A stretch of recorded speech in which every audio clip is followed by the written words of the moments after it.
위대한 신앙의 인물들에게는 인생에서 중요한 시간이 있었고 장소가 있었습니다. 아브라함은 갈대아 우르에, 이삭은 모리아 산에서, 야곱은 베델에서, 모세는 시내 산에서, 다윗은 골리앗과의 전장에서 인생의 큰 전환점을 맞이했습니다. 이들의 경험에는 공통점이 있는데 각자 다른 시간, 다른 장소였지만 거기서 어떤 공통적인 사건을 경험했느냐 하면 하나님을 만난 겁니다. 인생의 위대한, 신앙의 위대한 인물들한테는 하나님을 만나는 시간과 장소가 있었습니다. 어디냐, 언제냐 말할 수 있는 그런 시간과 장소가 있었습니다. 그 만남은 단순한 만남이 아니라 하나님의 부르심을 들은 만남이었습니다. 이 순간을 경험한 다음부터 그들은 이전까지와는 전혀 다른 삶을 살아가게 됐습니다. 이처럼 우리들에게도 하나님을 만나는 시간과 장소를 가지는 것이 얼마나 중요한지 모릅니다. 특별히 우리 삶에는 하나님을 만나고 하나님의 부르심을 듣는 때와 장소가 있다는 것을 기억해야 됩니다. 요셉은 애굽의 감옥 안에서도 하나님을 만났고, 다니엘은 사자굴 속에서도 하나님을 만났고, 다니엘의 친구들은 불구덩이 속에 던져져서도 하나님을 만났습니다. 사도 바울은 로마로 항해하던 배가 태풍을 만났을 때에 그 가운데서도 하나님을 만났습니다. 거기서 바울 한 사람만이 하나님의 음성을 들었습니다. 어떤 사람에게는 위기의 순간인데 어떤 사람에게는 은혜의 순간으로 바뀔 수 있습니다. 그 가운데서 하나님을 만나는 시간과 장소가 있었기 때문입니다.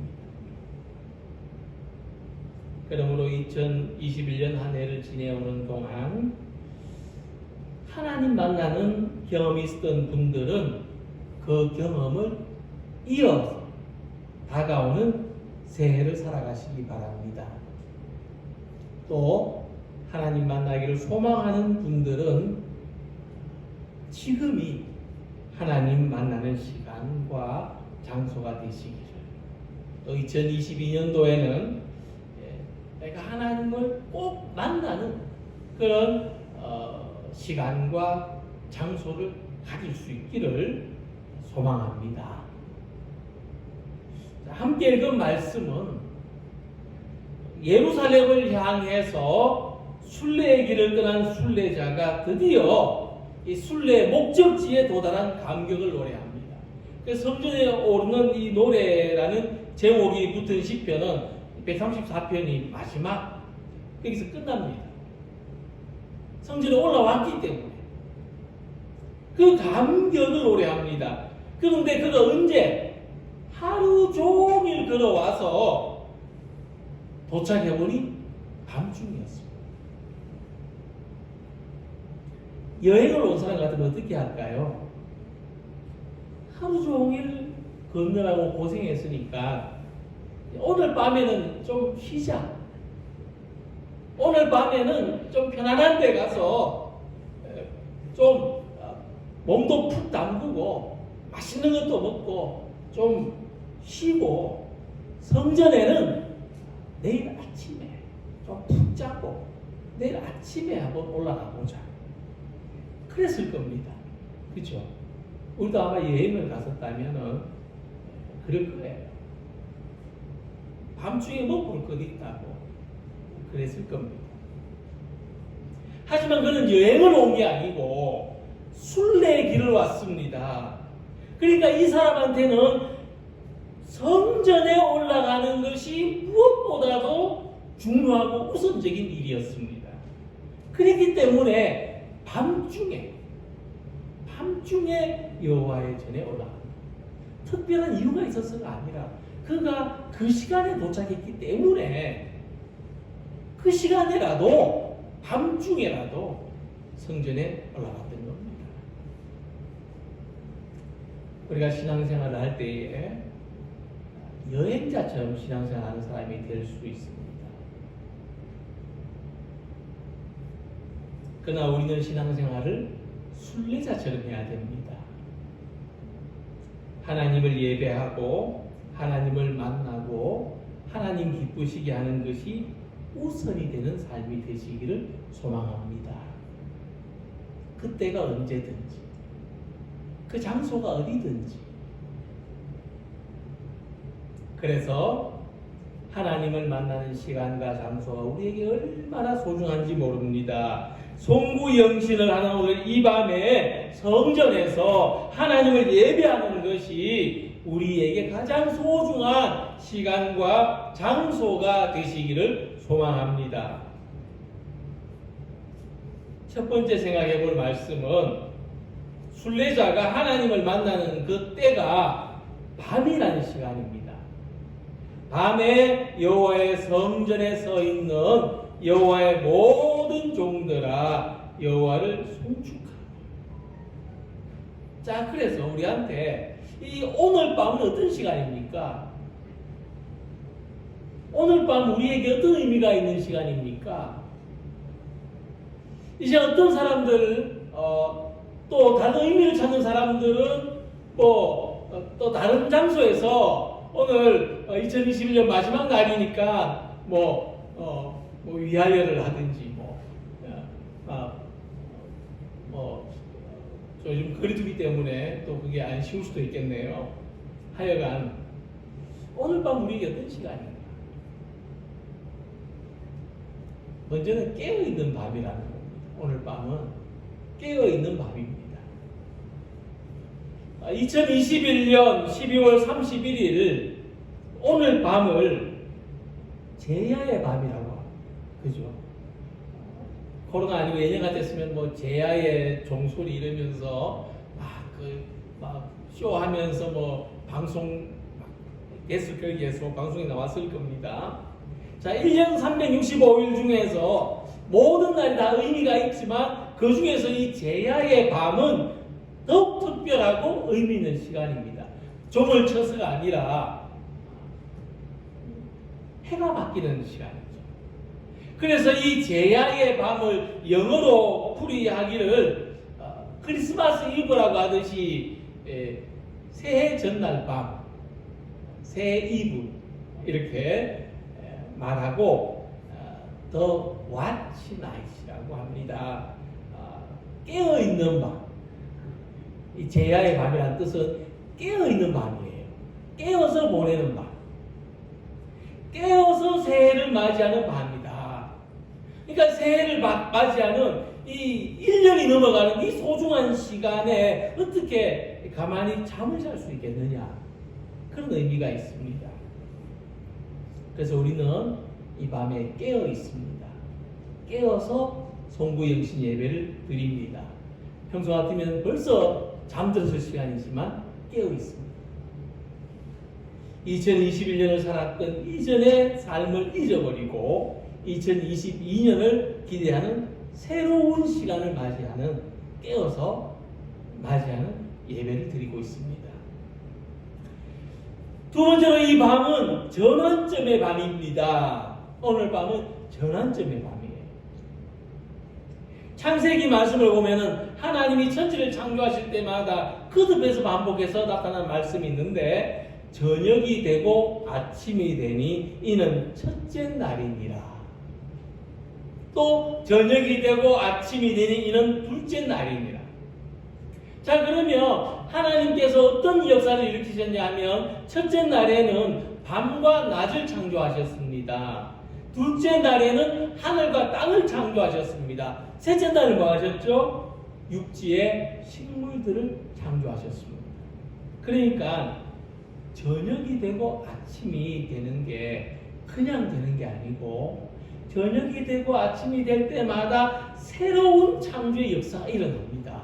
막 천지가 뒤바뀌는 일들이 저녁이 되고 아침이 되는 그때 일어나는 거예요. 그래서 밤은 전환점입니다. 밤은 새 것이 시작되기 전, 새 날을 준비하는 시간입니다.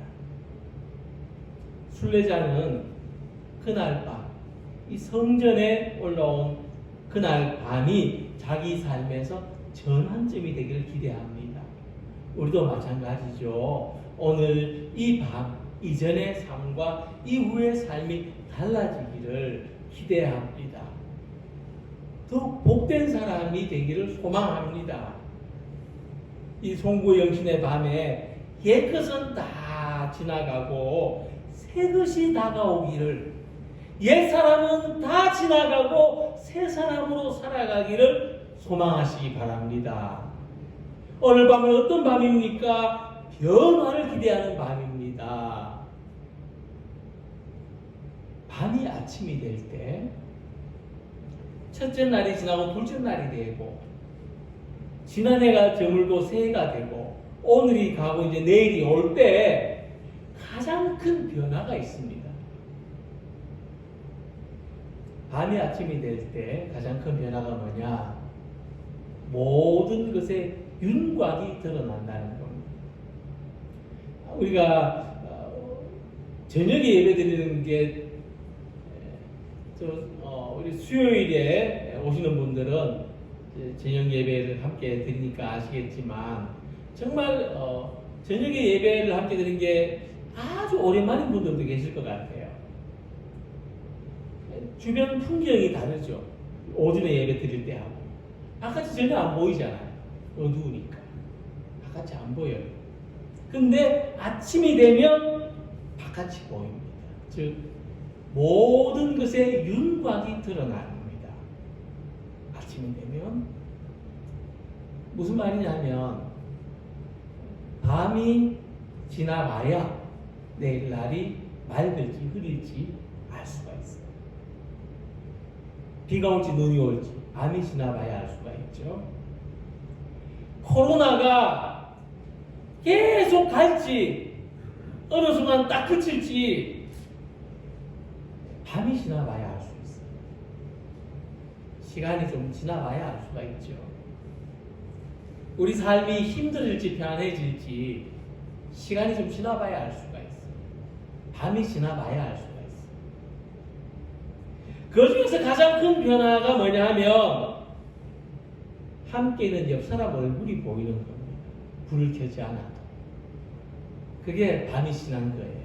옆 사람 얼굴이 보이면, 옆 사람 얼굴에 윤곽이, 눈썹이 보이고 눈동자가 보이면, 코가 보이고 입술이 보이면 밤이 지난 거예요. 그것은 뭐냐? 우리가 서로 더 잘 알고 더 깊이 이해하고 더 친밀한 관계로 살아가는 것을 말합니다. 그래서 우리는 이 새해가 어떤 날이냐? 옆 사람 얼굴이 더욱 또렷하게 보이는 새해 맞이를 소망합니다. 우리 옆 사람이 더 잘 보이는 새날을 소망합니다. 그래서 새해에는 우리를 향한 하나님의 은혜가 더 선명해지고 하나님의 사랑이 더 가까워지고 하나님의 축복이 더 충만해지기를 소망합니다. 두 번째로 순례자는 밤에 성전에 들어갔습니다. 성전에서 뭘 할까요? 특별한 행동을 하고 있습니다. 성소를 향하여 너희 손을 들고 여호와를 송축할지니라. 밤에 성전에 도착한 그는 하나님이 계신 성소를 향해서 두 손을 들고 하나님을 찬양합니다. 그 길고 험한 순례의 길을 걸어와서 한밤중에 그가 하는 일은 하나님을 찬양합니다.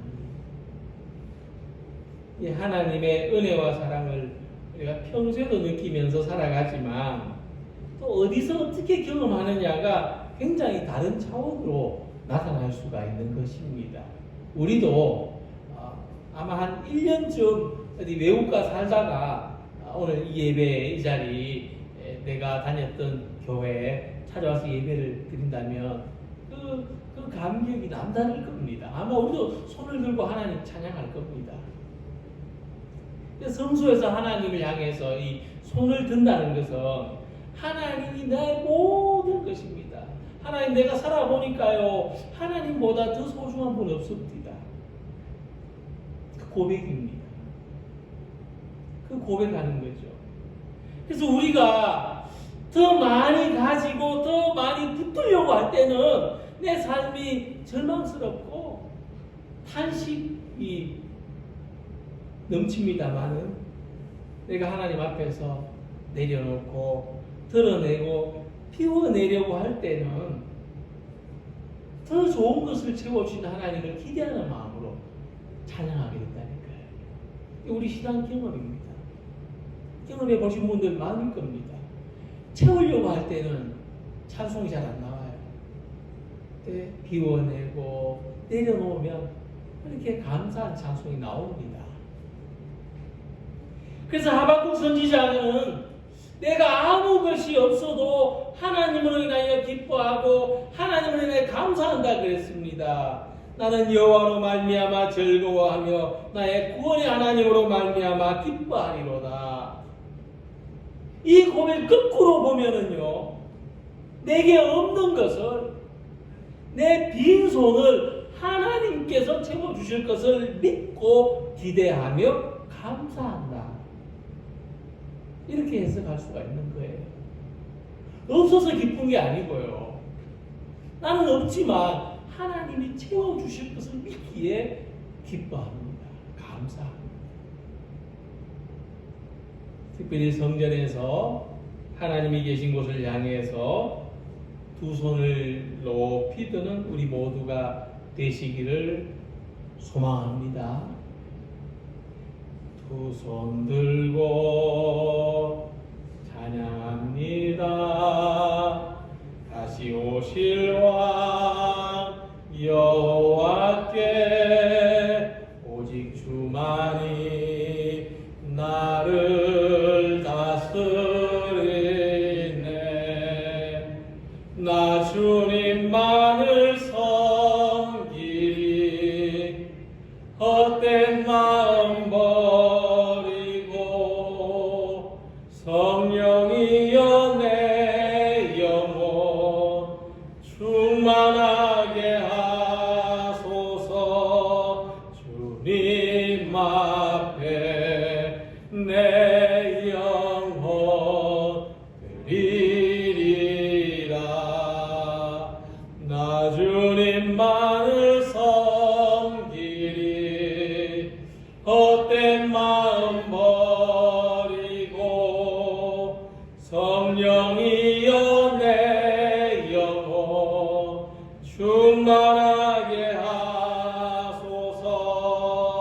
주님 앞에 내 생명 드리리라. 우리가 하나님을 향해서 두 손을 든다는 것은 내 손에 잡고 있는 것을 놓는다는 거예요. 하나님, 나 빈손으로 왔어요. 하나님, 나 내 손에 잡은 것 놓았습니다. 하나님, 내가 가지고 있는 거 아무것도 없습니다. 하나님, 내가 싸우고 경쟁하고 다투고 있는 중에 있는 일들을 다 내려놓습니다. 모든 염려와 근심을 내려놓고 내 어깨를 누르고 있는 무거운 짐들도 이제 나 몰라요. 내 마음을 비웠습니다. 내 손을 비웠습니다.